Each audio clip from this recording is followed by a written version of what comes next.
আসসালামু আলাইকুম বন্ধুরা, মাত্র 20 টাকা খরচ করে ওভেন ছাড়াই গ্যাসের চুলায় বানিয়ে ফেলুন নরম তুলতুলে পুর ভরা এই নাস্তাটি। ছোট থেকে বড় সকলে ভীষণ পছন্দ করবে, আর বানানোও একদমই সোজা। খুবই অল্প সময়ের মধ্যে বানিয়ে নেওয়া যায়। আপনারা বাচ্চাদের টিফিনেও কিন্তু এই নাস্তাটি বানিয়ে আপনারা দিতে পারেন, বাচ্চারা ভীষণ মজা করে খেয়ে নেবে। তো আশা করছি প্রতিদিনের মতো আজকের রেসিপিটাও আপনাদের ভালো লাগবে। ভালো লাগলে লাইক কমেন্ট শেয়ার করতে ভুলবেন না, আর চ্যানেলটি সাবস্ক্রাইব করার অনুরোধ রইল।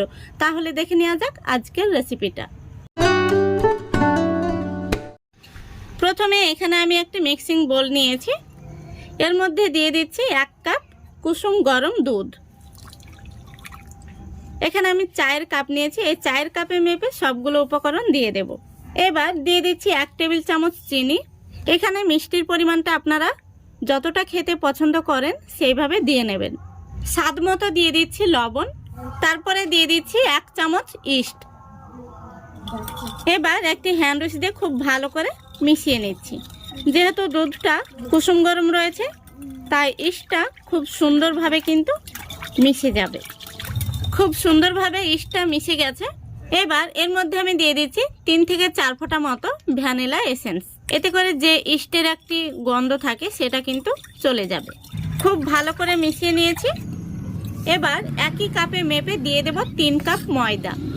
এবার খুব ভালো করে আমি হাত দিয়ে মেখে নেব। তো ডোটা কিন্তু একটু নরম করেই মাখাতে হবে। এখানে আমি আরো 1/2 কাপ তরল দুধ নিয়েছি। দুধটা আমি একসঙ্গে দিচ্ছি না, অল্প অল্প করে দিয়ে ডোটাকে মেখে নিচ্ছি। দেখুন দুধটা কিন্তু পুরোটা লাগেনি, এখানে 1/2 কাপেরও অর্ধেক দুধ লেগেছে। দেখুন দুধটা কিন্তু পুরোটা লাগেনি, এখানে 1/2 কাপ দুধের অর্ধেক দুধ লেগেছে। এবার এখানে আমি 1 টেবিল চামচ মতো সাদা তেল দিয়ে খুব ভালো করে ডোটাকে মেখে নেব। এতে করে ডোটা খুব সুন্দরভাবে কিন্তু হাত থেকে ছেড়ে যাবে। দেখুন ডোটাকে আমি খুব সুন্দর করে মেখে নিয়েছি, আর ডোটা কিন্তু এরকম নরম করেই মাখাতে হবে। এবার আমি একটি প্লাস্টিক দিয়ে এইভাবে ঢেকে দিচ্ছি। এবার এইভাবে আমি ঢাকা দিয়ে রেস্টে রেখে দেব 15 মিনিটের জন্য। আর এরই ফাঁকে আমি নাস্তার পুরটা তৈরি করে নেব। দেখুন এদিকে আমি গ্যাসটা অন করে ফ্রাই প্যান বসিয়ে দিয়েছি। ফ্রাই প্যানের মধ্যে দিয়ে দিচ্ছি 1 টেবিল চামচ মতো সাদা তেল। তেলটা গরম হয়ে গেলে দিয়ে দিচ্ছি 1/2 চামচ গোটা জিরে। জিরেটা ভাজা হয়ে গেছে। এবার আমি এর মধ্যে দিয়ে দিচ্ছি একটি ডিম। ডিমটাকে আমি আগে থেকে ফেটিয়ে নিয়েছি।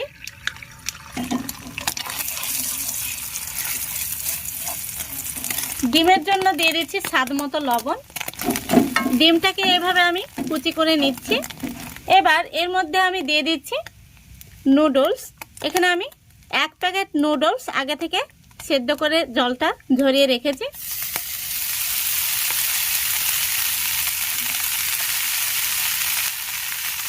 দিয়ে দিচ্ছি স্বাদ মতো লবণ। দিয়ে দিচ্ছি অল্প একটু লঙ্কার গুঁড়ো। যেহেতু আজকে আমি বাচ্চার জন্য বানাচ্ছি, আপনারা লঙ্কার পরিমাণটা একটু বাড়িয়ে নেবেন।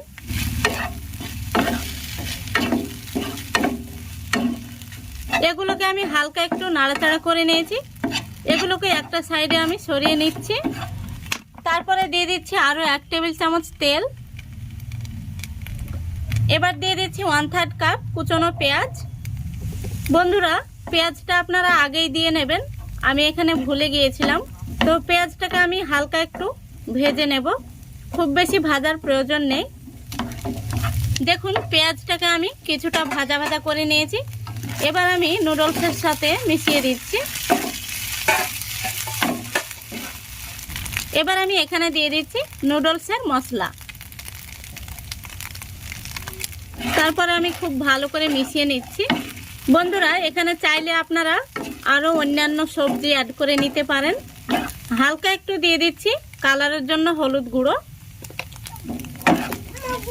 দেখুন খুব সুন্দরভাবে কিন্তু আমি নাড়াচাড়া করে মিশিয়ে নিয়েছি, আর আমাদের পুরটা কিন্তু একদম রেডি হয়ে গেছে। দেখুন পুরটা দেখতে কত সুন্দর হয়েছে।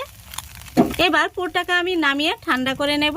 দেখুন এখানে 15 মিনিট হয়ে গেছে। এবার আমি প্লাস্টিকটা বের করে নেব। দেখুন কতটা ফুলে গেছে। এভাবে কিন্তু বাতাসটা বের করে দিতে হবে। ডোটাকে আবারও আমি কিছুটা মেখে নিচ্ছি।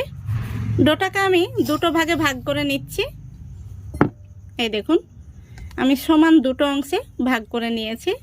তো দেখুন আমি যেটার মধ্যে নাস্তাটি বানাবো সেটা নিয়ে নিচ্ছি। এখানে আমি একটি ফ্রাই প্যান নিয়েছি, আর ফ্রাই প্যানের মধ্যে আমি সরাসরি এইভাবে হাত দিয়ে চেপে চেপে একটি বড় করে রুটি তৈরি করে নেব।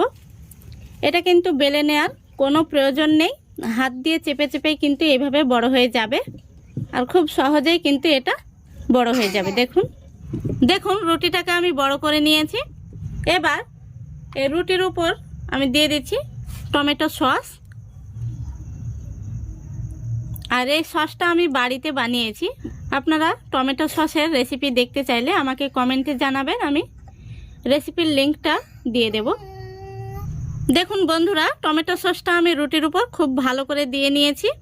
এবার আমরা আগে থেকে যে পুরটা তৈরি করে রেখেছি সেই পুরটা রুটির উপর দিয়ে দিচ্ছি। পুরটাকে আমি রুটির চারদিকে আমি ছড়িয়ে দিচ্ছি। দেখুন পুরটাকে আমি খুব সুন্দরভাবে দিয়ে নিয়েছি। আবারও উপর থেকে আমি কিছুটা সস দিয়ে দিচ্ছি। দেখুন আর আরও একটি রুটি আমি একইভাবে বড় করে নিয়েছি।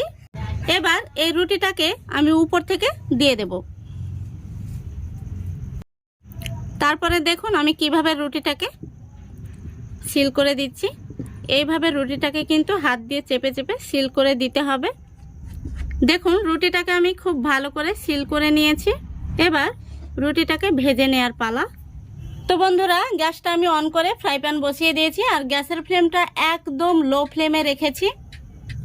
রুটির সাইড দিয়ে আমি হালকা একটু তেল দিয়ে দিচ্ছি।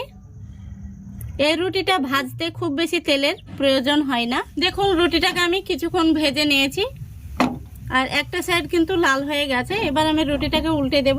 তো রুটিটাকে উল্টে দিতে হবে এইভাবে, খুব সহজে কিন্তু এই থালার মধ্যে নিয়ে নিতে হবে। তারপরে আবারও রুটিটাকে এইভাবে দিয়ে দিতে হবে। তারপরে আবারও আমি সাইড থেকে হালকা একটু তেল দিয়ে দিচ্ছি। দেখুন নাস্তাটাকে আমি উল্টে পাল্টে লাল করে ভেজে নিয়েছি। এখন আমি গ্যাসটা অফ করে দিচ্ছি, আর এই নাস্তাটাকে আমি একটি থালার মধ্যে নিয়ে নিচ্ছি। দেখুন কত সুন্দর হয়েছে। দেখুন নাস্তাটাকে আমি একটি থালার মধ্যে তুলে নিয়েছি। এখন আমি নাস্তাটা আপনাদের কেটে দেখিয়ে দেব কেমন হয়েছে।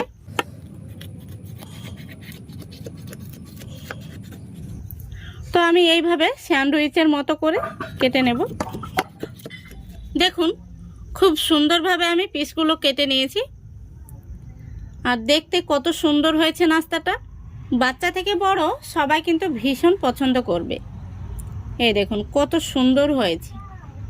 তো কোনো রকম বেক করার ঝামেলা ছাড়াই কিন্তু মাত্র কয়েক মিনিটে পুর ভরা এরকম নাস্তা বানিয়ে নিতে পারবেন, আর বাচ্চারা কিন্তু ভীষণ পছন্দ করবে। বাচ্চা থেকে বড় সবাই ভীষণ পছন্দ করবে। আশা করছি আজকের এই রেসিপিটা আপনাদের ভালো লেগেছে। ভালো লাগলে অবশ্যই লাইক কমেন্ট শেয়ার করে দেবেন, এবং চ্যানেলটিকে সাবস্ক্রাইব করে অল নোটিফিকেশানটি অন করে সঙ্গে থাকবেন। আজকের মতো এখানেই বিদায় নিচ্ছি। সবাই ভালো থাকবেন, সুস্থ থাকবেন। খোদা হাফেজ।